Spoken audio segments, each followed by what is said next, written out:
Once upon a time, there was a little boy named Harold. One evening, after thinking it over for some time, Harold decided to go for a walk in the moonlight. But there wasn't any moon, and Harold needed a moon for a walk in the moonlight. And he needed something to walk on. Luckily, he had a big purple crayon. So he made a long, straight path so he wouldn't get lost. And he set off on his walk, taking his big purple crayon with him. He walked and he walked and he walked. But he didn't seem to be getting anywhere on the long straight path. So he left the path for a shortcut across a field, and the moon went with him. The shortcut led right to where Harold thought a forest ought to be.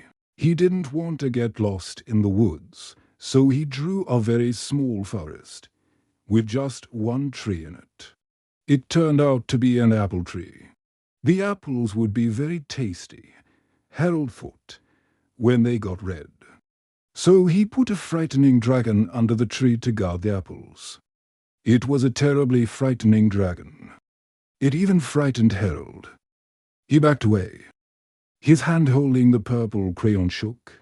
Suddenly, he realized what was happening. But by then, Harold was over his head in an ocean. He came up thinking fast.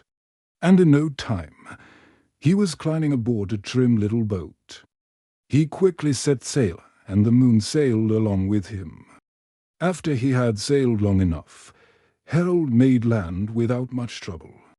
He stepped ashore on the beach, wondering where he was. The sandy beach reminded Harold of picnics, and the thought of picnics made him hungry. So he laid out a nice, simple picnic lunch. There was nothing but pie. But there were all 9 kinds of pie that Harold liked best, when Harold finished his picnic. There was quite a lot left. He hated to see so much delicious pie go to waste. So Harold left a very hungry moose and a deserving porcupine to finish it up.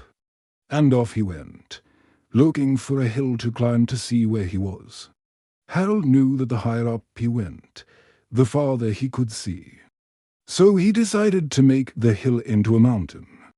If he went high enough, he thought, he could see the window of his bedroom. He was tired and he felt he ought to be getting to bed. He hoped he could see his bedroom window from the top of the mountain. But as he looked down over the other side, he slipped.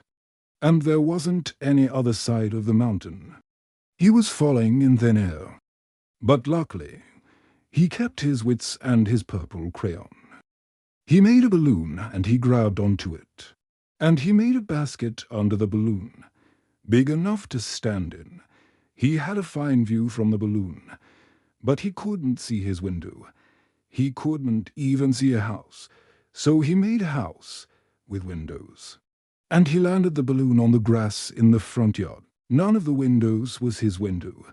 He tried to think where his window ought to be. He made some more windows. He made a big building full of windows. He made lots of buildings full of windows. He made a whole city full of windows, but none of the windows was his window. He couldn't think where it might be. He decided to ask a policeman. The policeman pointed the way Harold was going anyway, but Harold thanked him.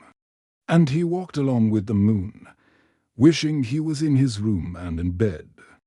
Then, suddenly, Harold remembered. He remembered where his bedroom window was, when there was a moon. It was always right round the moon. And then Harold made his window. He made the moon. And he made his bed. He crawled into bed and he drew up the covers. The purple crayon dropped on the floor, and Harold dropped off to sleep.